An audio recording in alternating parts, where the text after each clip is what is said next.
تو اللہ رب العزت نے نبیوں کو بھیجا دلیل دے کر، اور اگر کسی دلیل کے ساتھ نبی آ رہے ہیں تو لوگوں کو ایک اطمینان قلب بھی نصیب ہو رہا ہے جو اپنے ایمان والے ہیں۔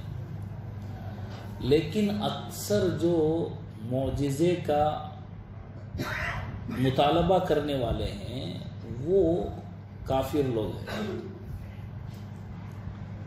اگر اس طور پر مطالبہ ہو کہ ہم کو یقین آ جائے، جیسے آگے ایک واقعہ ہے حضرت عیسیٰ علیہ السلام سے متعلق آسمان سے دسترخوان کے نازل ہونے کا، اس کی تمہید کے لیے میں آپ کے سامنے یہ کہہ رہا ہوں۔ اگر معجزے کا مطالبہ اس طور پر ہو کہ اس سے ہم کو اطمینان قلب نصیب ہو جائے اور ہم کو اللہ کی وحدانیت پر، اللہ کی قدرت پر اور نبی پر ہم کو اور یقین آ جائے، ایسا کوئی کام کر کے بتلائیں، اس ایسے معجزے کا وہ مطالبہ کریں، اس نیت کے ساتھ یہ درست ہے۔ ورنہ تنقید کے لیے آپ اگر نبی ہیں تو بتاؤ، جیسے کفار نے کئی مرتبہ اللہ کے نبی صلی اللہ علیہ وسلم سے تنقیدی طور پر مطالبہ کیا، اور جو جس نیت سے مطالبہ کیا تنقید کے ساتھ اس کو ایمان کی دولت نصیب نہیں ہوئی۔ کئی واقعات ہیں کہ ایک دیہاتی آیا اور کہا اللہ کے نبی اس درخت کو بلائے، اگر وہ آ گیا تو میں ایمان لا لوں گا۔ تو درخت زمین کو چیرتا ہوا آپ تک آ گیا اور کلمہ شہادت پڑھا اور پھر اپنی جگہ واپس بھی چلا گیا۔ تو یہ کئی واقعات ایسے ہیں جن میں بعض نے ایمان کو قبول کیا اور بعض نے قبول نہیں کیا۔ آپ کو یہ ڈیفینیشن معلوم ہو گیا؟ 2 ہفتے میں نے آپ کے سامنے ساری تفصیل بتائی کہ معجزہ اسے کہتے ہیں، کرامت اسے کہتے ہیں، استدراج اسے کہتے ہیں۔ استدراج کی تعریف بھی بتا دی کہ کوئی غیر ایمان والا ہے اور ایمان والا بھی ہے لیکن متبع سنت نہیں ہے، سنت شریعت پر چلنے والا نہیں ہے، تو ایسے آدمی کے ہاتھ سے بھی کوئی خلاف عادت کام ہو جائے، خلاف عادت کام جیسے ہوا میں اڑنا یا جو ہے پانی پر چلنا یا کوئی ایسا کام جو عام لوگ نہیں کر سکتے، ایسا کام اس سے صادر ہو جائے تو اس کو استدراج کہیں گے، اس کو کرامت نہیں کہیں گے، کرامت نہیں کہیں گے، استدراج کہیں گے۔ آپ یہ کہیے مسمرزم کہہ لیجئے، آپ جو ہے اس کو میجک کہہ لیجئے، یا کوئی بھی آپ جو ہے نام دے سکتے ہیں۔ اور ایمان والا اگر ہے اور وہ اللہ کا ولی بھی ہے، اس سے کوئی کام ایسا ہو رہا ہے جو خلاف عادت ہے، عام لوگ نہیں کر سکتے، تو اس کو کرامت کہیں گے۔ اور اگر نبی سے ایسا کام سرزد ہو رہا ہے، ایسا کام آپ کے ہاتھ سے رونما ہو رہا ہے، جیسے حضرت عیسیٰ علیہ السلام سے مٹی کے پرندے بنا کر اس کو اڑا رہے ہیں، یا جتنے اوپر ذکر کیے گئے مادرزاد اندھے کو بینا کر رہے ہیں یا مردے کو اٹھا کر کھڑا کر رہے ہیں، یہ تمام اعمال نبی سے ہوں، نبی اپنے نبوت کا دعویٰ بھی کریں کہ میں نبی ہوں اللہ کا، جیسے حضرت عیسیٰ بھی کہہ رہے ہیں انی رسول اللہ، میں اللہ کا رسول ہوں، اور نبی کے لیے ضروری ہے کہ وہ دعویٰ کریں کہ میں نبی ہوں۔ ولی کے لیے یہ نہیں ہے کہ وہ دعویٰ کرے کہ میں ولی ہوں، اگر وہ ولی دعویٰ کرے تو وہ ولی نہیں ہے۔ ولی دعویٰ کرے کہ میں ولی ہوں اللہ کا تو وہ ولی کیسے کہہ سکتا؟ خیر، اگر کسی پر اللہ نے یہ بات، ایسا تو ہوا نہیں ہے دور میں، اگر کسی پر اللہ نے یہ بات کھول دی کہ وہ یقیناً اللہ کا ولی ہے، وہ اس طور پر کہہ رہا ہے تو یہ بات اور ہے، لیکن دعوے کے طور پر نہیں۔ جس طرح نبی کو دعویٰ کرنا ہوتا ہے، نبی دعویٰ کرتے ہیں انی رسول اللہ علیکم، میں اللہ کا رسول ہوں اور دعویٰ بھی کرے کہ میں اللہ کی طرف سے بھیجا گیا ہوں، مجھے اللہ نے نبوت دی ہے، تو اب اگر نبی کے ہاتھ سے کوئی ایسا کام ہوتا ہے تو اس کو کیا کہتے ہیں؟ معجزہ کہتے ہیں۔ معجزہ عاجز کرنے والا فعل، لیکن معجزہ بھی اللہ کی قدرت سے نبی کے ہاتھ پر سرزد ہو رہا ہے، اسی لیے بِإِذْنِی کا لفظ اس آیت موجود ہے۔ ولی پر بھی اللہ ہی کی قدرت سے یہ فعل سرزد ہو رہا ہے، ولی کا بھی اس میں کوئی دخل نہیں ہے، نبی کا بھی اس میں کوئی دخل نہیں، اللہ یہ کہ نبی ہے اللہ نے ان کو چن لیا ہے، ولی ہے اللہ نے ان کو پسندیدہ کر لیا۔ جیسے حضرت ابو مسلم خولانی رحمۃ اللہ علیہ کسی ایک بادشاہ کے دربار میں، شاید کسریٰ کے دربار میں تھے، ان کو عیسائی بادشاہ نے کہا کہ تم ایمان قبول کر لو ورنہ تمہیں دہکتی ہوئی آگ میں ڈال دیا جائے گا۔ ان کو زبردستی کی گئی، لیکن اللہ رب العزت نے ان کو استقامت نصیب فرمائی ایمان پر، تو ان کو آگ میں ڈالا گیا، لیکن آگ نے ان کو کچھ جلایا نہیں، بلکہ آگ سے زندہ صحیح سلامت واپس آئے۔ اور یہ زمانہ تھا حضرت عمر رضی اللہ تعالیٰ عنہ کا۔ حضرت عمر رضی اللہ تعالیٰ عنہ کے مسجد میں تشریف فرما تھے، مسجد نبوی میں، سفر سے حضرت ابو مسلم خولانی رحمۃ اللہ علیہ تشریف لائے تو آپ سے مصافحہ کیا اور آپ کے ہاتھوں کو پکڑا اور کہا اللہ اکبر کبیرہ، کہ اللہ نے حضرت ابراہیم علیہ السلام کے ساتھ جو معاملہ کیا تھا، اللہ نے اللہ کے ولی کے ساتھ بھی وہی معاملہ کیا۔ تو یہ کرامت ہے، وہ معجزہ ہے کہ ابراہیم علیہ السلام آگ سے زندہ صحیح سلامت بات آ رہے ہیں، اس کو معجزہ کہیں گے، اس کو کرامت۔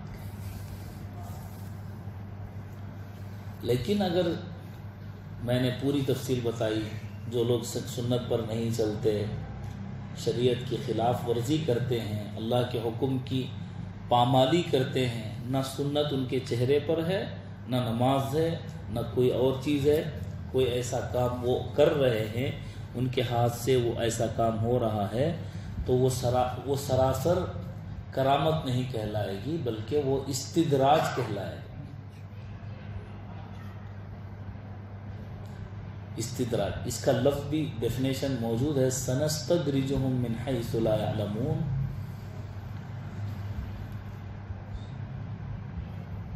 یہ لفظ حضرت جی مولانا الیاس صاحب رحمۃ اللہ علیہ کی زبان سے بھی نکلا کہ حضرت جی مولانا الیاس صاحب رحمۃ اللہ علیہ جب دعوت اور تبلیغ کی محنت کو انہوں نے شروع کیا تو علماء کے سامنے اس پوری ترتیب کو انہوں نے رکھا،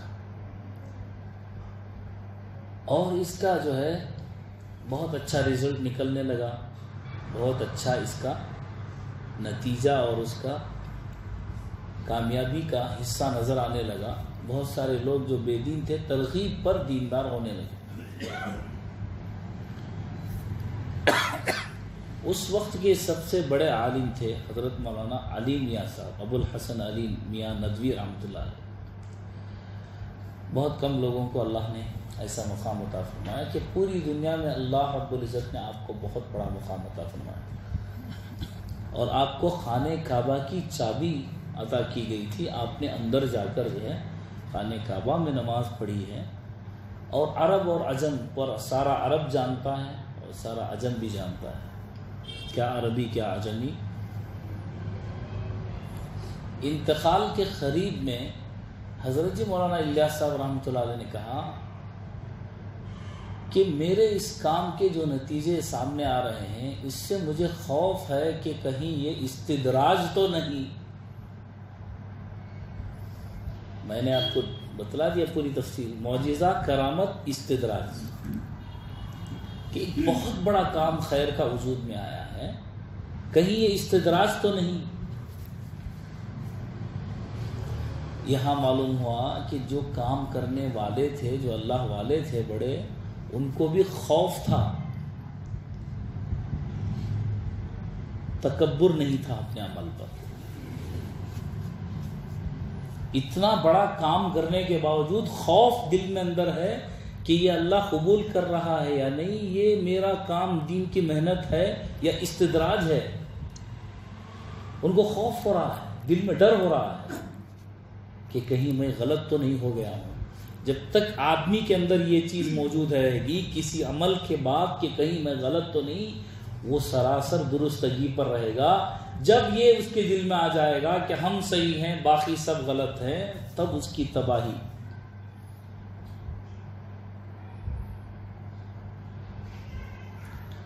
تب اس کی تباہی. آج ہم لوگ چھوٹا سا کام کر رہے ہیں، دین کی محنت کر رہے ہیں، تو سارے لوگوں کو غلط سمجھتے ہیں. سارے لوگوں کو غلط، تم کیا کر رہے ہیں. ابھی کل کی بات ہے، ایک صاحب مجھے ملے، بڑے آدمی ہیں، ایجوکیٹڈ بھی ہیں.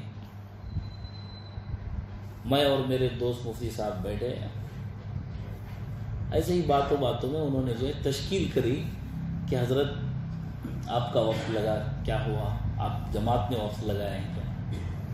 میں ایسے ہی باتوں باتوں میں نے کہا کہ بھئی میں بھی دین کا کام ہی کر رہا ہوں، میں بھی دین کا کام ہی کر رہا ہوں. میں بھی کیا کر رہا ہوں، دین کا کام ہی کر رہا ہوں. دعوت کا اصول یہ ہے کہ علماء کو تشکیل نہیں کرتے، علماء سے دعا کی درخواست کرتے ہیں. علماء سے آپ کا اصول آپ نے توڑ دیا. اب میرا اصول یہ ہے کہ مجھے آدمی کوئی دین کی ایسی بات کرے جس میں اسے شک و شبہ یا کوئی عقیدے کی بات ہے تو اسے سمجھانا میرا فرض ہے، اور میرا اصول میں ہرگز نہیں توڑوں گا. میرا اصول میں، آپ اٹھائیے فضائل اعمال، اس میں اٹھائیے فضائل تبلیغ. اس میں حضرت مولانا زکریا صاحب رحمۃ اللہ علیہ شیخ الحدیث، انہوں نے لکھا ہے کہ عوام جو دین کی محنت کرتے ہیں وہ اور طریقے سے کرتے ہیں. علماء دلیل سے دعوت دیتے ہیں، مؤذنین اذان سے دعوت دیتے ہیں. یہ سارے کے سارے دین کے کام، یہ دین کی دعوت. میں نے ان کو سمجھایا، ایک ڈاکٹر ہے، عام ڈاکٹر ہے، کھانسی سردی بخار فلاں درد کے لیے چیک کرتا ہے. ایک ڈاکٹر ہے، اسپیشلسٹ ہے، ہارٹ اسپیشلسٹ ہے، برین اسپیشلسٹ ہے، ای اسپیشلسٹ ہے، فلاں اسپیشلسٹ ہے. اگر اسے کہیں آپ ہارٹ اسپیشلسٹ کو آپ جو ہے آ کر ایک سال کیا کریں آپ، سردی کھانسی سب معمولی بیماروں کے جو جتنے بیمار ہیں ان کو آپ دیکھیں، آپ وہاں سے ہٹ کر کیا کریں، ان کا علاج کریں، تو وہ کیا کہیں گے؟ وہ کیا کہیں گے؟ وہ کہیں گے کہ بھئی یہ کام تو میں کر کے ہی یہاں تک آیا ہوں، لیکن میں جو ہے اسپیشلسٹ ہوں. اب لوگ یہ کہہ رہے ہیں کہ بھئی حضرت آپ کھانسی سردی کا علاج نہیں کر رہے، ڈاکٹر صاحب آپ ڈاکٹر نہیں ہیں. میں کہہ رہا ہوں کہ میں ایک مسجد میں امام ہوں، میرے پاس الحمدللہ 400 بچے پڑھتے ہیں، میں خطابت کرتا ہوں، 500 کا مجمع روزانہ نماز میرے پیچھے پڑھتا ہے، ان کی دینی مسائل کی ذمہ داری میری ہے، تو میں کیا دین کا کام نہیں کر رہا؟ تو آپ مجھے اسپیشلسٹ ہارٹ اسپیشلسٹ سے نکال کر آپ کیا کرنا چاہتے ہیں؟ ہاں ضروری ہے، آپ کا کام وہ ہے، عام آدمی یہ کام کریں، اسپیشلسٹ اپنا کام کریں. ہر آدمی اپنا کام جب تک کرتا رہے گا تبھی یہ امت رہے گی. اس سے بڑھ کر میں نے ان کو ایک دلیل دی کہ 4 عملوں کا نام گشت ہے. گشت کتنے چیزوں کا نام ہے؟ کتنے چیزوں کا نام ہے؟ 4 عمل. ایک جماعت یہاں بیٹھی رہے، سیکھنا سکھانا کرتی رہے. ہم نے تو یہی سیکھا ہے، سیکھنا سکھانا کرتے رہے. اور ایک جماعت اللہ کے ذکر اور دعا میں بیٹھی رہے، اور ایک جماعت استقبال میں رہے، اور ایک جماعت باہر جائے. اب جو ذکر میں بیٹھے ہوئے ہیں ان کو گشت کا ثواب ملے گا نہیں ملے گا؟ نہیں ملے گا. آپ ان کو بولیے آپ ذکر کر رہے ہیں، آپ گشت میں نہیں ہے، جماعت میں نہیں نکلے آپ کو ذکر کا ثواب ملے گا، جماعت کا ثواب نہیں ملے گا، بول سکتے ہیں؟ بول سکتے ہیں؟ میں نے بتایا ان کو، دیکھیے بھائی، ہمارے مفتی صاحب بھی ہمارے ساتھ میں تھے، ہمارے دوست، ان سے بتایا میں نے، یہ جو سیکھنا سکھانے کی جماعت ہے، یہ مدارس ہیں، مکاتب ہے، ساری دنیا میں جتنے مدرسے ہیں اس میں قرآن و حدیث پڑھایا جا رہا ہے، خیرکم من تعلم القرآن وعلم کہا جا رہا ہے، یہ سارے کے سارے مدارس ہیں، جو وہاں بیٹھ کر جماعت ذکر کر رہی ہے، دعا کر رہی ہے، یہ ساری کے سارے خانقاہیں ہیں، یہاں پر اللہ کا ذکر ہوتا ہے، اللہ سے دعائیں مانگی جاتی ہیں، درود شریف کی مجلسیں ہوتی ہیں، ذکر کی مجلسیں ہوتی ہیں، یہ خانقاہیں ہیں۔ اور جو جماعت باہر گشت میں گئی ہے، یہ جماعت ہے، تبلیغی جماعت ہے، جو چل پھر کر لوگوں کو دین کی طرف بلا رہی ہے۔ اور یہ جو استقبال میں ایک جماعت کھڑی ہے، یہ جمعیت ہے، جماعت ہے، کہ لوگوں کے جو باہر سے آ رہا ہے، کوئی غیر آدمی جو ہے قیدی بن گیا ہے، ناحق مقدمے میں پھنس گیا ہے، اس کو نکالنا ہے، یہ تمام سوشل ورکر جتنے بھی ہیں سب کے سب استقبال میں کھڑے ہوئے ہیں۔ جتنی جماعتیں ہیں، آپ جو ہے کوئی بھی جماعت لے لیجئے، ایس ڈی پی آئی ہو، ایف ڈی آئی ہو، فلاں ہو، جمعیت ہو، جماعت اسلامی ہو، جتنے لوگ امت کی خیر خواہی کے لیے کام کر رہے ہیں، سب کے سب میرے نزدیک، یہ میری رائے ہے، میں اپنی اوپینین اپنا بتا رہا ہوں، میں اس وقت میں اپنا اوپینین بتا رہا ہوں، اپنی رائے دے رہا ہوں، سارے کے سارے جماعت جو استقبال میں کھڑی ہے اس کے برابر ہیں، جتنی خانقاہیں ہیں وہ ذکر میں بیٹھی ہوئی جماعت کے برابر ہیں، جتنے مدارس مکاتب ہیں وہ سیکھنے سکھانے کے برابر ہیں، جتنی جو جماعت باہر گئی ہوئی ہے یہ تمام عام لوگوں تک پہنچنے والی عام جماعت ہے۔ اب دو آدمی چاول کا برتن اٹھا کر کچن میں گئے ہیں، نہیں گئے بھائی، جب گشت میں جماعت گئی ہے، جب گشت کا عمل ہو رہا ہے، گشت کے بعد ہے تو دو آدمی چاول لے کر گئے ہیں، ان کو گشت کا ثواب نہیں ملے گا؟ نہیں ملے گا؟ ہاں کیوں ملے گا؟ وہ آپ کے گھر کی مستورات ہیں، جنہوں نے آپ کو کھانا کھلایا ہے، جنہوں نے آپ کے کپڑے دھو کر دیے ہیں، جنہوں نے آپ کے آئرن کر کے آپ کو صاف ستھرا آپ کو مسجد تک بھیجا ہے، یہ تمام کے تمام آپ کے سارے گشت میں شامل ہیں۔ گھر کی مستورات کو بھی وہی ثواب ملے گا جو باہر جماعت گشت کے لیے گئی ہے، جو جماعت ذکر کے لیے بیٹھی ہے، جو جماعت یہاں پر سیکھنا سکھانا کر رہی ہے۔ جتنا ثواب ایک کو ملے گا اس میں سے ہر ایک کو ملے گا، یہاں تک کہ آپ کے گھر کے مستورات کو بھی یہ ثواب ملے گا۔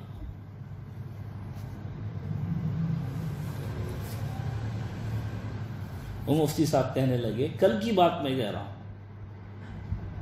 کل 4 بجے کی بات میں کہہ رہا ہوں، مفتی صاحب کہنے لگے ایسی تشریح میں نے آج تک نہیں سنی تھی حضرت، آج مجھے پتا چلا کہ امت بہت بڑی ہے، امت کے کام بھی بہت بڑے ہیں، میں کہہ رہا ہوں کہ اللہ تک پہنچنے کے اتنے راستے ہیں، جتنی انسان کی سانسیں ہیں، جتنے سانس وہ لیتا ہے دن میں، اس سے بھی زیادہ راستے اللہ تک پہنچنے کے ہیں۔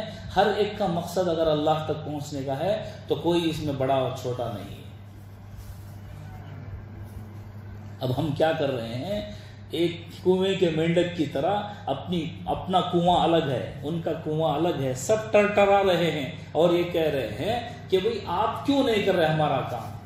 اب میں آپ کو یہ کہوں کہ آپ کیوں نہیں کر رہے، ابھی آپ نماز پڑھا کر دکھائیں کبھی، آپ کہیں گے حضرت یہ آپ کا کام ہے، میں بھی یہی کہوں گا کہ وہ آپ کا کام ہے، آپ کرتے رہیے۔ تو کیا اس کا مطلب جانا نہیں ہے علماء کو؟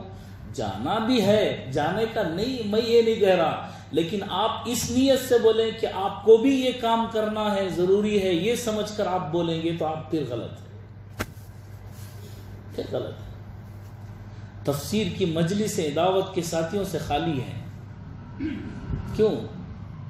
دعوت والی بات کو دین سمجھتے ہیں، یہ کس کا ہے کلام، یہ کس کی بات ہے، یہ کس کی بات ہے، یہ دعوت والی بات نہیں ہے، یہ دعوت والی بات نہیں ہے۔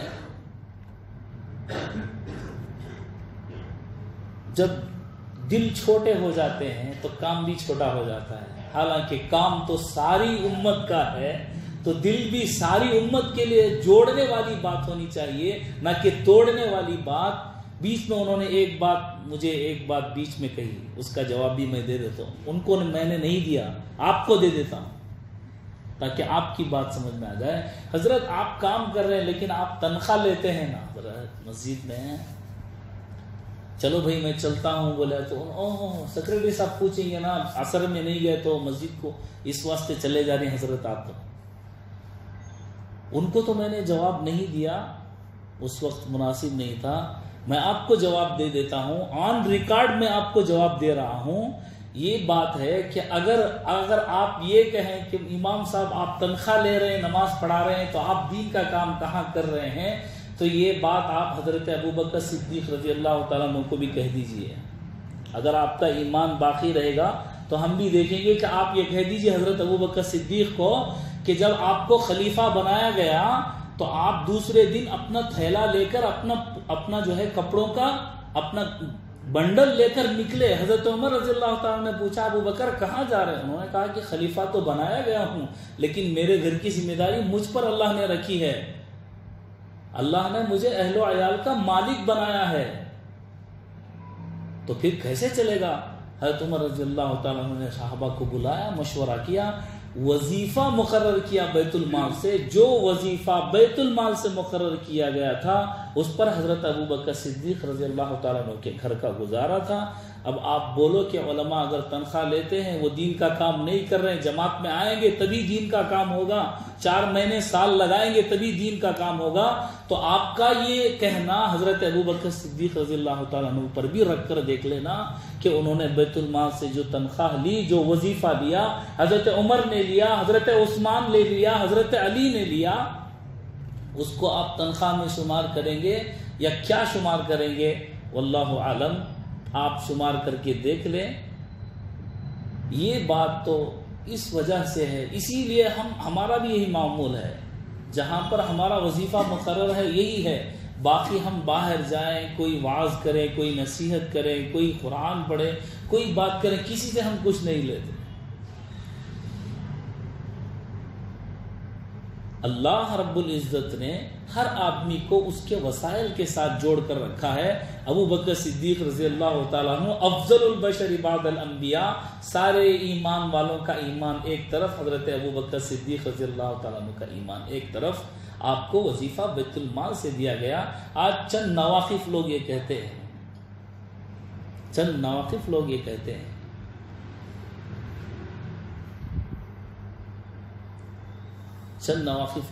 ہیں، میں 10 سال پہلے، 10 سال نہیں تقریباً سمجھے 12 سال پہلے ایک ساتھی کے ساتھ گشت میں گیا تھا. ان سے بھی میں 10 سال پرانی بات بول رہا ہوں، اللہ گواہ ہے، مسجد میں بیٹھ کر. اس نے بھی بات کرتے کرتے، تشکیل میں گئے تھے شاید گشت میں ہم لوگ، اس نے کہا بھئی نماز کا وقت ہو رہا ہے، مدرسے کا بھی وقت ہو رہا ہے، مجھے جانا ہے. 12 سال پہلے میں تھا اندرا نگر میں، السور میں تھا، میں وہاں پر جو ہے بچوں کو پڑھاتا تھا. تو میں نے کہا کہ بھئی مجھے جانا ہے. تو اس آدمی نے ایسی بات کہی، او حضرت آپ نہیں گئے تو آپ کی تنخواہ کٹ ہو جاتی ہے شاید، اس لیے آپ جا رہے ہیں، ایسی بات کہی. تو اس وقت سے لے کر آج تک میں جو ہے پھر گشت میں نہیں گیا. دوسرے طریقے سے گیا ہوں، لیکن اس طریقے سے نہیں جس طریقے سے ان آدمیوں کے ساتھ گیا تھا. کہ لوگ جب علماء کو اس طرح سمجھنے لگے، جب وہ کوئی دین کا کام کر کے علماء کو اپنے برابر سمجھنے لگے یا اپنے سے نیچا سمجھنے لگے، تو تب جو ہے خرابی آ جاتی ہے. اور ایسا ہوتا ہے کہ ایک دن ایسا آتا ہے کہ بغض اور حسد پیدا ہو جاتا ہے اور قرآن سے اور سنت سے دوری ہو جاتی ہے. قرآن اور سنت سے دوری ہو جاتی ہے. اب ہٹ کٹ کے رہ جاتے ہیں، پھر دین سمجھانے والا ان کو کوئی نہیں رہتا. ایک حالت ایسی آتی ہے، ایک موقع ایسا آتا ہے کہ خود بھی گمراہ ہو جاتے ہیں اور دوسروں کو بھی گمراہ کر دیتے ہیں. حضرت جی مولانا الیاس صاحب رحمۃ اللہ علیہ نے فرمایا تھا کہ میرا ایک کام علماء کی نگرانی میں ہوگا، ہر ایک جماعت میں ایک عالم اور ایک قاری ہوگا تاکہ وہ دین سکھائے. دین سکھا. خود بھی عالم تھے جب بھی جماعت میں جاتے اور آنے کے بعد ذکر میں بیٹھا کرتے تھے, یہاں تک کہ اپنے شیخ کے پاس پہنچتے تھے اور کہتے تھے کہ لوگوں سے ملنے کے بعد جو دل میں میل پیدا ہو جاتا ہے اس کو دور کرنے کے لیے میں اپنے شیخ کے پاس جاتا ہوں اور ذکر کر کے اپنے دل کو اور اپنے دل کے میل کو دور کرنے کے لیے, دل کو سکون پہنچانے کے لیے میں ذکر کی زیادہ اعتکاف میں بھی بیٹھا کرتے تھے آپ. تو یہ جو ہے مجھے استدراج کے لفظ پر بولنا پڑا کہ جس آدمی کو اپنے عمل پر گھمنڈ ہو جائے وہ کرامت سمجھنا تو دور کی بات, صرف میں اچھا ہوں دوسرے اے ہیں, اگر یہ سمجھ لے تو اس کی تباہی کے لیے کوئی جو ہے شک کی بات نہیں, وہ تباہ ہو کر رہے گا. امت کے کام ایسے ہیں, امت کا طبقہ ایسا ہے کہ اس میں ہر ایک کو لانا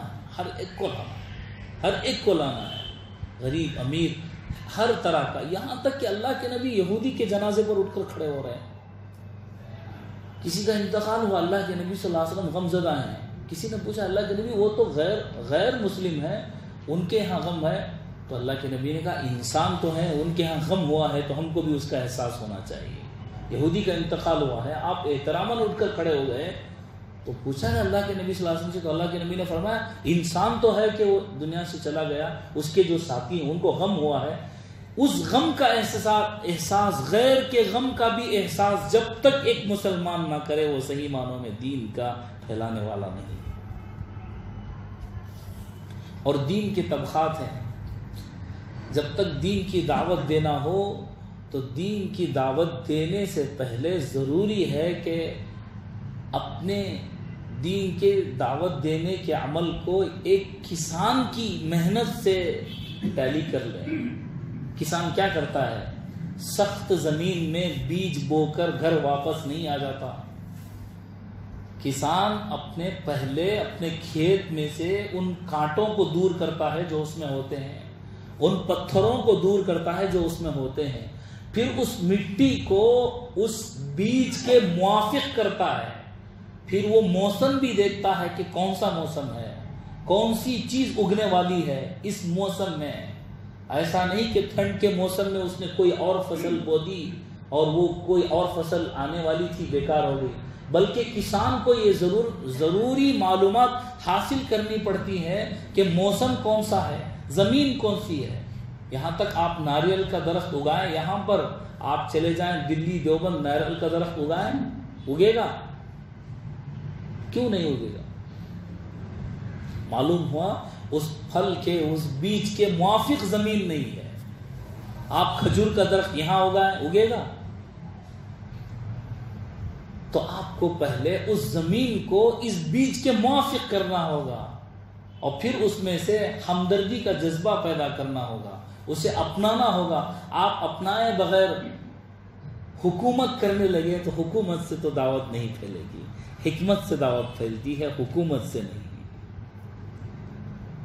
تو پھر آپ اس زمین کو اس بیج کے موافق کر لیں گے, اس زمین کو نرم کر لیں گے, پھر بیج وہ قبول کر لے گا, آپ کی بات بھی وہ قبول کر لے گا اور پھر وہ دبنے کے لیے تیار ہو جائے گا. اور جب دبے گا اور اللہ رب العزت اسے اٹھائیں گے, ایک ایسا درخت بنے گا کہ خود بھی پھل دینے والا رہے گا, اس سے ہزاروں پھل نکلیں گے. یہ بات مختصراً اس میں نے اس مضمون کے تحت میں عرض کر دی کہ استدراج اللہ والوں کو بڑے کام کرنے کے باوجود خوف ہوا کرتا تھا. ہم اگر چھوٹے بھی کام کر رہے ہیں تو ہم بے خوف ہیں, اور بے خوف ہیں. داعی جب دعوے پر آ جائے تو اس کی ہلاکت ہے, جب دعوے پر آ جائے تو اس کی ہلاکت ہوتی ہے. تو اللہ کے دین کے پھیلانے کے لیے انبیاء بھی آئے, لیکن کسی نے جو ہے اپنی قوم میں سے کسی فرد کو ہلکا نہیں سمجھا اور ان کی برائی نہیں کی. کیسے؟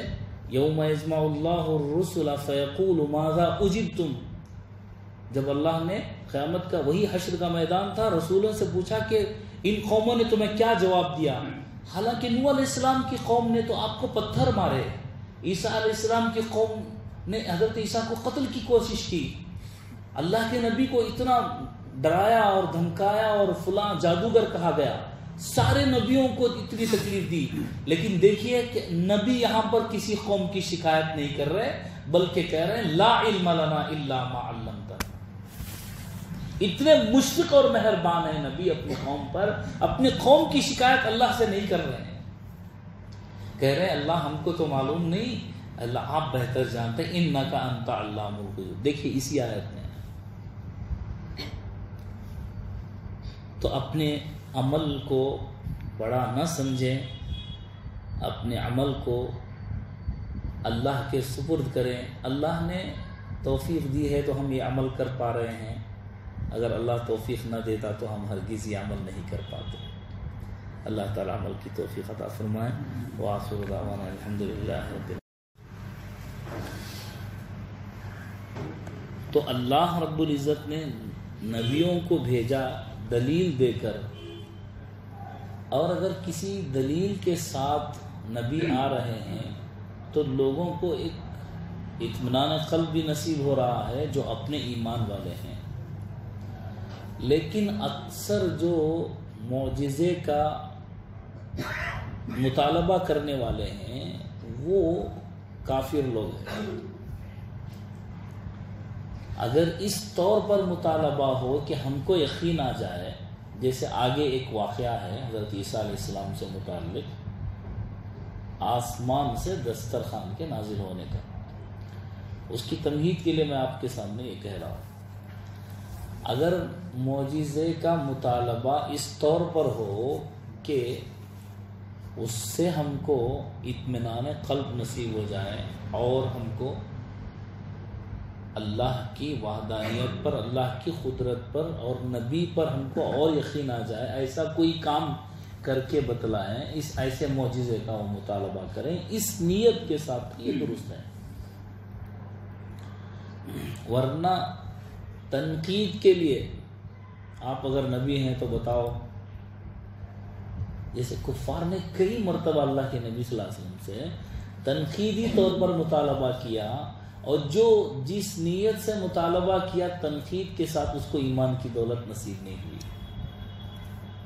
کئی واقعات ہیں کہ ایک دیہاتی آیا اور کہا اللہ کے نبی اس درخت کو بلائے، اگر وہ آ گیا تو میں ایمان لا لوں گا۔ تو درخت زمین کو چیرتا ہوا آپ تک آ گیا اور کلمہ شہادت پڑھا اور پھر اپنی جگہ واپس بھی چلا گیا۔ تو یہ کئی واقعات ایسے ہیں جن میں بعض نے ایمان کو قبول کیا اور بعض نے قبول نہیں کیا۔ آپ کو یہ ڈیفینیشن معلوم ہو گیا۔ 2 ہفتے میں نے آپ کے سامنے ساری تفصیل بتائی کہ معجزہ اسے کہتے ہیں، کرامت اسے کہتے ہیں، استدراج اسے کہتے ہیں۔ استدراج کی تعریف بھی بتا دی کہ کوئی غیر ایمان والا ہے اور ایمان والا بھی ہے لیکن متبع سنت نہیں ہے، سنت شریعت پر چلنے والا نہیں ہے، تو ایسے آدمی کے ہاتھ سے بھی کوئی خلاف عادت کام ہو جائے، خلاف عادت کام جیسے ہوا میں اڑنا یا جو ہے پانی پر چلنا یا کوئی ایسا کام جو عام لوگ نہیں کر سکتے، ایسا کام اس سے صادر ہو جائے تو اس کو استدراج کہیں گے، اس کو کرامت نہیں کہیں گے، کرامت نہیں کہیں گے، استدراج کہیں گے۔ آپ یہ کہیے مسمرزم کہہ لیجئے، آپ جو ہے اس کو میجک کہہ لیجئے، یا کوئی بھی آپ جو ہے نام دے سکتے ہیں۔ اور ایمان والا اگر ہے اور وہ اللہ کا ولی بھی ہے، اس سے کوئی کام ایسا ہو رہا ہے جو خلاف عادت ہے، عام لوگ نہیں کر سکتے، تو اس کو کرامت کہیں گے۔ اور اگر نبی سے ایسا کام سرزد ہو رہا ہے، ایسا کام آپ کے ہاتھ سے رونما ہو رہا ہے، جیسے حضرت عیسیٰ علیہ السلام سے مٹی کے پرندے بنا کر اس کو اڑا رہے ہیں، یا جتنے اوپر ذکر کیے گئے مادر ذات اندھے کو بینا کر رہے ہیں، یا مردے کو اٹھا کر کھڑا کر رہے ہیں، یہ تمام اعمال نبی سے ہوں، نبی اپنے نبوت کا دعویٰ بھی کریں کہ میں نبی ہوں اللہ کا، جیسے حضرت عیسیٰ بھی کہہ رہے ہیں انی رسول اللہ، میں اللہ کا رسول ہوں، اور نبی کے لیے ضروری ہے کہ وہ دعویٰ کریں کہ میں نبی ہوں۔ ولی کے لیے یہ نہیں ہے کہ وہ دعویٰ کرے کہ میں ولی ہوں، اگر وہ ولی دعویٰ کرے تو وہ ولی نہیں ہے۔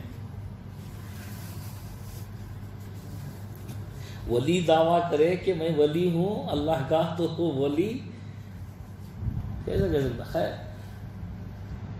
اگر کسی پر اللہ نے یہ بات، ایسا تو ہوا نہیں ہے دور میں، اگر کسی پر اللہ نے یہ بات کھول دی کہ وہ یقیناً اللہ کا ولی ہے، وہ اس طور پر کہہ رہا ہے تو یہ بات اور ہے، لیکن دعوے کے طور پر نہیں۔ جس طرح نبی کو دعویٰ کرنا ہوتا ہے، نبی دعویٰ کرتے ہیں انی رسول اللہ علیکم، میں اللہ کا رسول ہوں، اور وہ دعویٰ بھی کرے کہ میں اللہ کی طرف سے بھیجا گیا ہوں، مجھے اللہ نے نبوت دی ہے۔ تو اب اگر نبی کے ہاتھ سے کوئی ایسا کام ہوتا ہے تو اس کو کیا کہتے ہیں؟ معجزہ کہتے ہیں۔ معجزہ عاجز کرنے والا فعل، لیکن معجزہ بھی اللہ کی قدرت سے نبی کے ہاتھ پر سرزد ہو رہا ہے، اسی لیے بِإِذْنِی کا لفظ اس آیت موجود ہے۔ ولی پر بھی اللہ ہی کی قدرت سے یہ فعل سرزد ہو رہا ہے، ولی کا بھی اس میں کوئی دخل نہیں ہے، نبی کا بھی اس میں کوئی دخل نہیں، الا یہ کہ نبی ہے اللہ نے ان کو چن لیا ہے، ولی ہے اللہ نے ان کو پسندیدہ کر لیا۔ جیسے حضرت ابو مسلم خولانی رحمۃ اللہ علیہ کسی ایک بادشاہ کے دربار میں، شاید کسریٰ کے دربار میں تھے، ان کو عیسائی بادشاہ نے کہا کہ تم ایمان قبول کر لو ورنہ تمہیں دہکتی ہوئی آگ میں ڈال دیا جائے گا۔ ان کو زبردستی کی گئی، لیکن اللہ رب العزت نے ان کو استقامت نصیب فرمائی ایمان پر، تو ان کو آگ میں ڈالا گیا، لیکن آگ نے ان کو کچھ جلایا نہیں، بلکہ آگ سے زندہ صحیح سلامت واپس آئے۔ اور یہ زمانہ تھا حضرت عمر رضی اللہ تعالیٰ عنہ کا۔ حضرت عمر رضی اللہ تعالیٰ عنہ کے مسجد میں تشریف فرما تھے، مسجد نبوی میں، سفر سے حضرت ابو مسلم خولانی رحمۃ اللہ علیہ تشریف لائے تو آپ سے مصافحہ کیا اور آپ کے ہاتھوں کو پکڑا اور کہا اللہ اکبر کبیرہ، کہ اللہ نے حضرت ابراہیم علیہ السلام کے ساتھ جو معاملہ کیا تھا، اللہ نے اللہ کے ولی کے ساتھ بھی وہی معاملہ کیا۔ تو یہ کرامت ہے، وہ معجزہ ہے کہ ابراہیم علیہ السلام آگ سے زندہ صحیح سلامت بات آ رہے ہیں، اس کو معجزہ کہیں گے، اس کو کرامت۔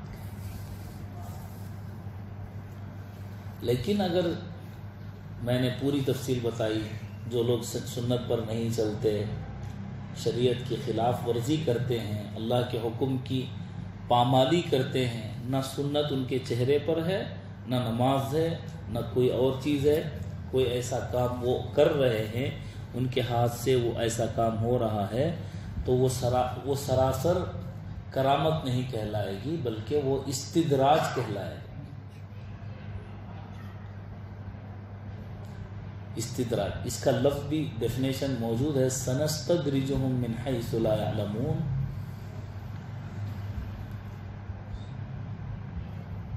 یہ لفظ حضرت جی مولانا الیاس صاحب رحمۃ اللہ علیہ کی زبان سے بھی نکلا کہ حضرت جی مولانا الیاس صاحب رحمۃ اللہ علیہ جب دعوت اور تبلیغ کی محنت کو انہوں نے شروع کیا تو علماء کے سامنے اس پوری ترتیب کو انہوں نے رکھا، اور اس کا جو ہے بہت اچھا رزلٹ نکلنے لگا، بہت اچھا اس کا نتیجہ اور اس کا کامیابی کا حصہ نظر آنے لگا۔ بہت سارے لوگ جو بے دین تھے ترغیب پر دیندار ہونے لگے۔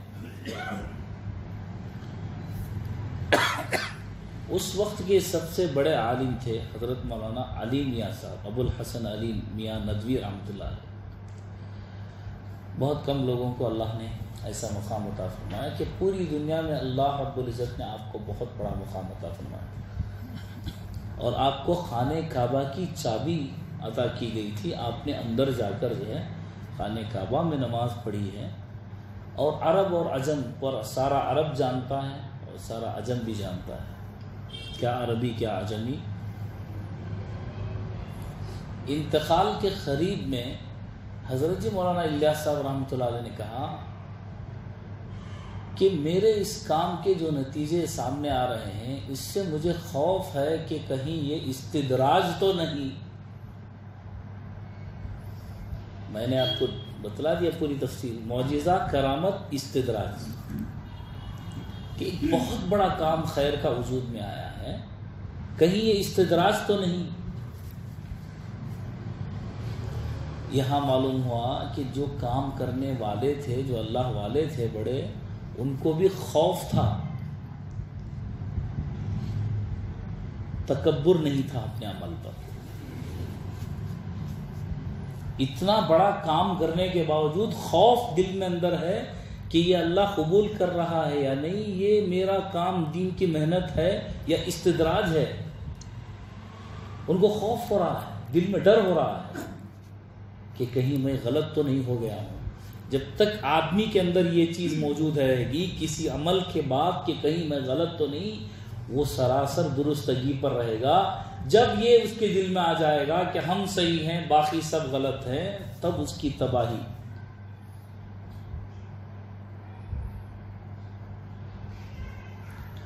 تب اس کی تباہی۔ آج ہم لوگ چھوٹا سا کام کر رہے ہیں، دین کی محنت کر رہے ہیں، تو سارے لوگوں کو غلط سمجھتے ہیں، سارے لوگوں کو غلط، تم کیا کر رہے ہیں۔ ابھی کل کی بات ہے، ایک صاحب مجھے ملے، بڑے آدمی ہیں، ایجوکیٹڈ بھی ہیں، میں اور میرے دوست مفتی صاحب بیٹھے ہیں، ایسے ہی باتوں باتوں میں انہوں نے جو ہے تشکیل کری کہ حضرت آپ کا وقت لگا، کیا ہوا، آپ جماعت میں وقت لگائے ہیں کیا۔ میں ایسے ہی باتوں باتوں میں نے کہا کہ بھئی میں بھی دین کا کام ہی کر رہا ہوں، میں بھی دین کا کام ہی کر رہا ہوں، میں بھی کیا کر رہا ہوں، دین کا کام ہی کر رہا ہوں۔ دعوت کا اصول یہ ہے کہ علماء کو تشکیل نہیں کرتے، علماء سے دعا کی درخواست کرتے ہیں، علماء سے۔ آپ کا اصول آپ نے توڑ دیا۔ اب میرا اصول یہ ہے کہ مجھے آدمی کوئی دین کی ایسی بات کرے جس میں اسے شک و شبہ یا کوئی عقیدے کی بات ہے تو اسے سمجھانا میرا فرض ہے، اور میرا اصول میں ہرگز نہیں توڑوں گا۔ میرا اصول میں، آپ اٹھائیے فضائل اعمال، اس میں اٹھائیے فضائل تبلیغ، اس میں حضرت مولانا زکریا صاحب رحمۃ اللہ علیہ شیخ الحدیث، انہوں نے لکھا ہے کہ عوام جو دین کی محنت کرتے ہیں وہ اور طریقے سے کرتے ہیں، علماء دلیل سے دعوت دیتے ہیں، مؤذنین اذان سے دعوت دیتے ہیں، یہ سارے کے سارے دین کے کام، یہ دین کی دعوت۔ میں نے ان کو سمجھایا، ایک ڈاکٹر ہے، عام ڈاکٹر ہے، کھانسی، سردی، بخار، فلاں درد کے لیے چیک کرتا ہے۔ ایک ڈاکٹر ہے، اسپیشلسٹ ہے، ہارٹ اسپیشلسٹ ہے، برین اسپیشلسٹ ہے، ای اسپیشلسٹ ہے، فلاں اسپیشلسٹ ہے۔ اگر اسے کہیں آپ ہارٹ اسپیشلسٹ کو آپ جو ہے آ کر ایک سال کیا کریں آپ، سردی، کھانسی، سب معمولی بیماروں کے جو جتنے بیمار ہیں ان کو آپ دیکھیں، آپ وہاں سے ہٹ کر کیا کریں، ان کا علاج کریں، تو وہ کیا کہیں گے، وہ کیا کہیں گے، وہ کہیں گے کہ بھئی یہ کام تو میں کر کے ہی یہاں تک آیا ہوں، لیکن میں جو ہے اسپیشلسٹ ہوں۔ اب لوگ یہ کہہ رہے ہیں کہ بھئی حضرت آپ کھانسی سردی کا علاج نہیں کر رہے، ڈاکٹر صاحب آپ ڈاکٹر نہیں ہیں۔ میں کہہ رہا ہوں کہ میں ایک مسجد میں امام ہوں، میرے پاس الحمدللہ 400 بچے پڑھتے ہیں، میں خطابت کرتا ہوں، 500 کا مجمع روزانہ نماز میرے پیچھے پڑھتا ہے، ان کی دینی مسائل کی ذمہ داری میری ہے، تو میں کیا دین کا کام نہیں کر رہا؟ تو آپ مجھے اسپیشلسٹ ہارٹ اسپیشلسٹ سے نکال کر آپ کیا کرنا چاہتے ہیں؟ ہاں ضروری ہے، آپ کا کام وہ ہے، عام آدمی یہ کام کریں، اسپیشلسٹ اپنا کام کریں. ہر آدمی اپنا کام جب تک کرتا رہے گا تبھی یہ امت رہے گی. اس سے بڑھ کر میں نے ان کو ایک دلیل دی کہ 4 عملوں کا نام گشت ہے. گشت کتنے چیزوں کا نام ہے؟ کتنے چیزوں کا نام ہے؟ 4 عمل. ایک جماعت یہاں بیٹھی رہے، سیکھنا سکھانا کرتی رہے. ہم نے تو یہی سیکھا ہے، سیکھنا سکھانا کرتے رہے. اور ایک جماعت اللہ کے ذکر اور دعا میں بیٹھی رہے. اور ایک جماعت استقبال میں رہے. اور ایک جماعت باہر جائے. اب جو ذکر میں بیٹھے ہوئے ہیں ان کو گشت کا ثواب ملے گا نہیں ملے گا؟ نہیں ملے گا. آپ ان کو بولیے آپ ذکر کر رہے ہیں، آپ گشت میں نہیں ہیں، جماعت میں نہیں نکلے، آپ کو ذکر کا ثواب ملے گا، جماعت کا ثواب نہیں ملے گا، بول سکتے ہیں؟ بول سکتے ہیں؟ میں نے بتایا ان کو، دیکھیے بھائی، ہمارے مفتی صاحب بھی ہمارے ساتھ میں تھے، ہمارے دوست، ان سے بتایا میں نے، یہ جو سیکھنا سکھانے کی جماعت ہے یہ مدارس ہیں، مکاتب ہے. ساری دنیا میں جتنے مدرسے ہیں اس میں قرآن اور حدیث پڑھایا جا رہا ہے. خیرکم من تعلم القرآن وعلمہ کہا جا رہا ہے. یہ سارے کے سارے مدارس ہیں. جو وہاں بیٹھ کر جماعت ذکر کر رہی ہے، دعا کر رہی ہے، یہ ساری کے سارے خانقاہیں ہیں. یہاں پر اللہ کا ذکر ہوتا ہے، اللہ سے دعائیں مانگی جاتی ہیں، درود شریف کی مجلسیں ہوتی ہیں، ذکر کی مجلسیں ہوتی ہیں. یہ خانقاہیں ہیں. اور جو جماعت باہر گشت میں گئی ہے یہ جماعت ہے، تبلیغی جماعت ہے، جو چل پھر کر لوگوں کو دین کی طرف بلا رہی ہے. اور یہ جو استقبال میں ایک جماعت کھڑی ہے یہ جمعیت ہے، جماعت ہے کہ لوگوں کے جو باہر سے آ رہا ہے، کوئی غیر آدمی جو ہے قیدی بن گیا ہے، ناحق مقدمے میں پھنس گیا ہے، اس کو نکالنا ہے. یہ تمام سوشل ورکر جتنے بھی ہیں سب کے سب استقبال میں کھڑے ہوئے ہیں. جتنی جماعتیں ہیں، آپ جو ہے کوئی بھی جماعت لے لیجئے، ایس ڈی پی آئی ہو، ایف ڈی آئی ہو، فلاں ہو، جمعیت ہو، جماعت ہو، جماعت اسلامی ہو، جتنے لوگ امت کی خیر خواہی کے لیے کام کر رہے ہیں سب کے سب میرے نزدیک، یہ میری رائے ہے، میں اپنی اوپینین اپنا بتا رہا ہوں. میں اس وقت میں اپنا اوپینین بتا رہا ہوں، اپنی رائے دے رہا ہوں. سارے کے سارے جماعت جو استقبال میں کھڑی ہے اس کے برابر ہیں. جتنی خانقاہیں ہیں وہ ذکر میں بیٹھی ہوئی جماعت کے برابر ہیں. جتنے مدارس مکاتب ہیں وہ سیکھنے سکھانے کے برابر ہیں. جتنی جو جماعت باہر گئی ہوئی ہے یہ تمام عام لوگوں تک پہنچنے والی عام جماعت ہے. اب 2 آدمی چاول کا برتن اٹھا کر کچن میں گئے ہیں،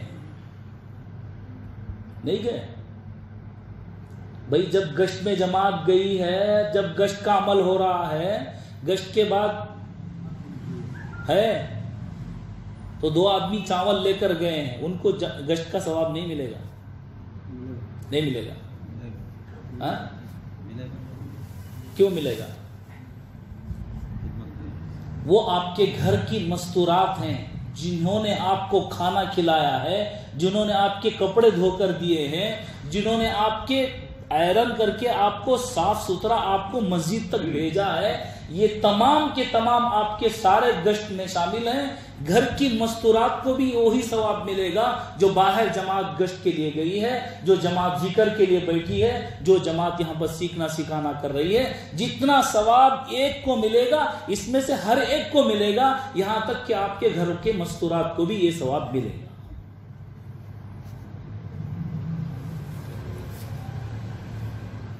وہ مفتی صاحب کہنے لگے، کل کی بات میں کہہ رہا ہوں،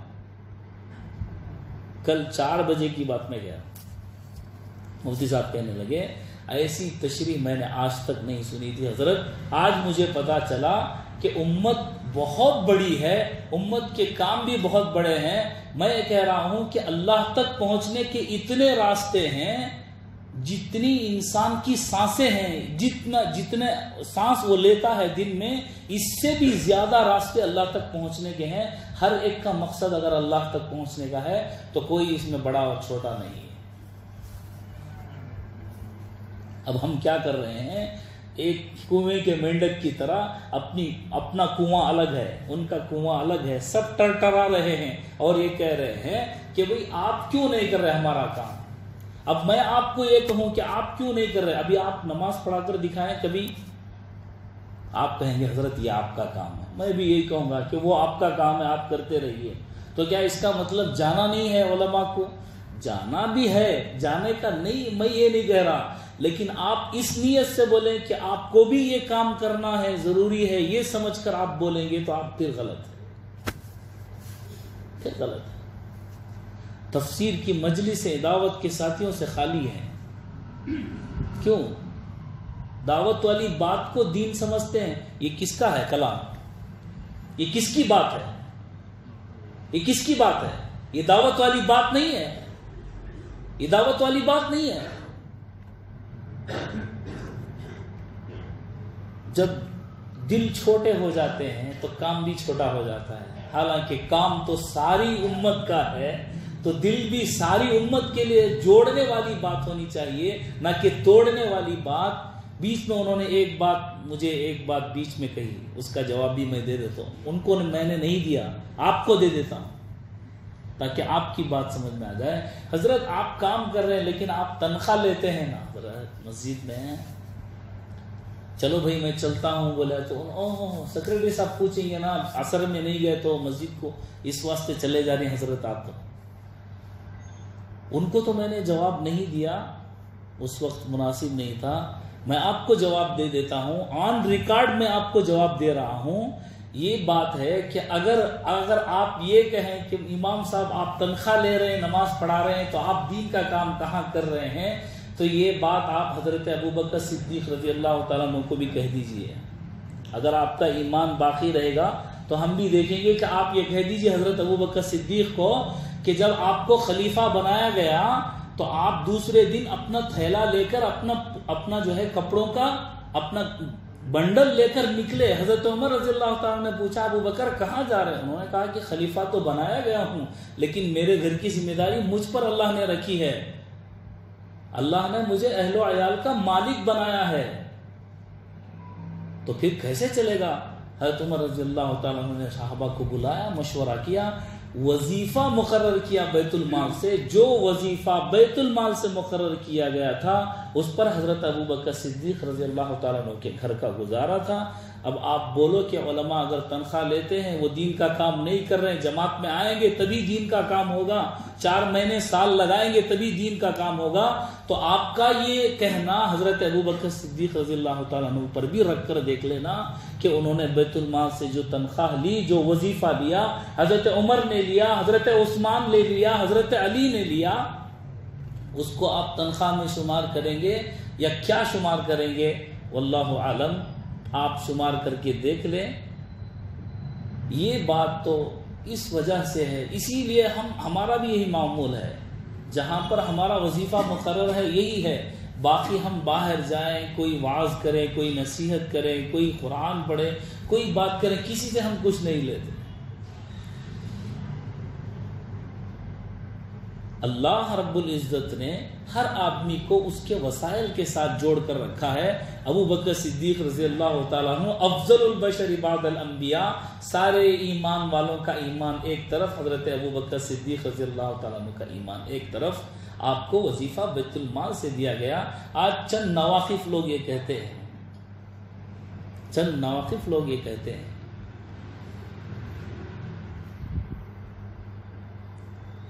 چند نواقف لوگ یہ کہتے ہیں، میں 10 سال پہلے، 10 سال نہیں تقریباً سمجھے 12 سال پہلے ایک ساتھی کے ساتھ گشت میں گیا تھا، ان سے بھی میں 10 سال پرانی بات بول رہا ہوں، اللہ گواہ ہے، مسجد میں بیٹھ کر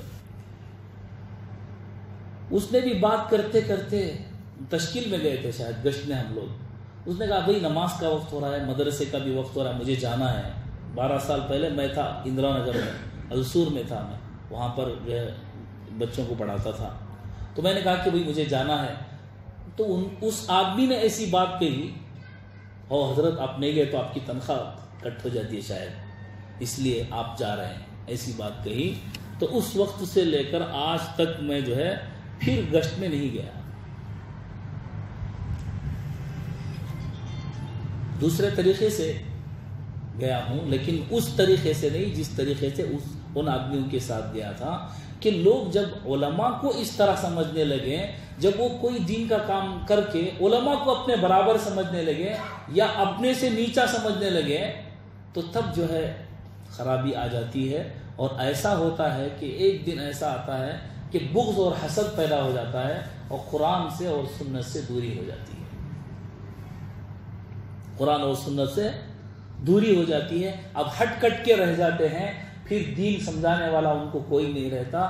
یہ ایک حالت ایسی آتی ہے، ایک موقع ایسا آتا ہے کہ خود بھی گمراہ ہو جاتے ہیں اور دوسروں کو بھی گمراہ کر دیتے ہیں۔ حضرت جی مولانا الیاس صاحب رحمۃ اللہ علیہ نے فرمایا تھا کہ میرا ایک کام علماء کی نگرانی میں ہوگا، ہر ایک جماعت میں ایک عالم اور ایک قاری ہوگا تاکہ وہ دین سکھائے، دین سکھائے۔ خود بھی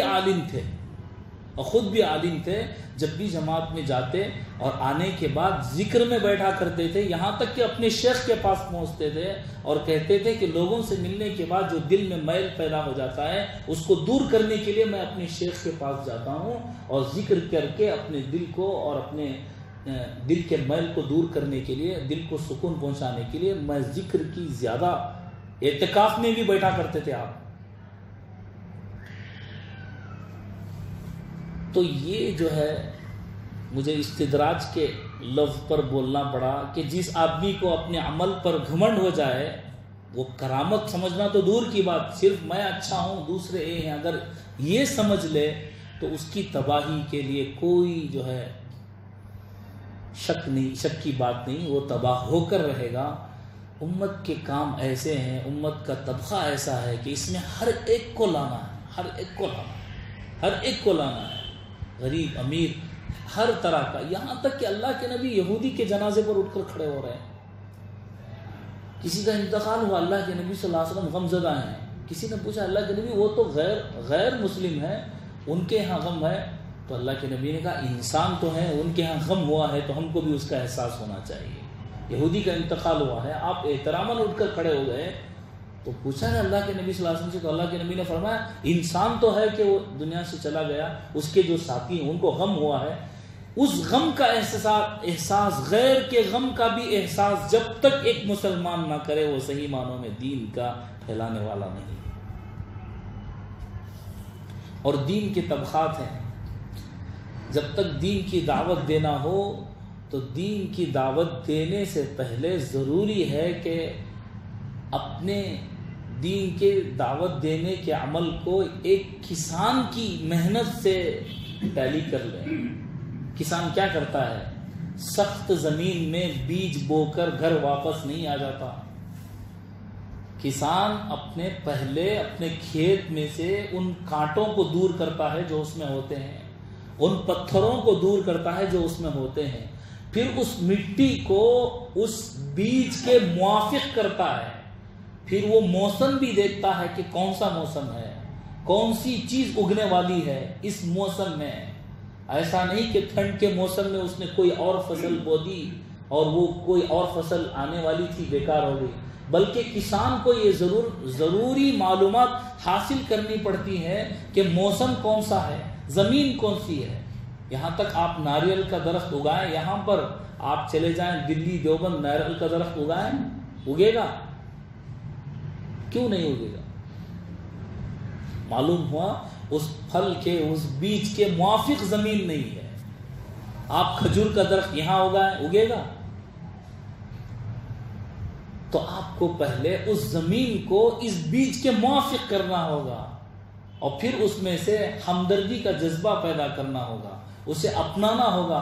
آپ اپنائے بغیر حکومت کرنے لگے تو حکومت سے تو دعوت نہیں پھیلے گی، حکمت سے دعوت پھیلتی ہے، حکومت سے نہیں۔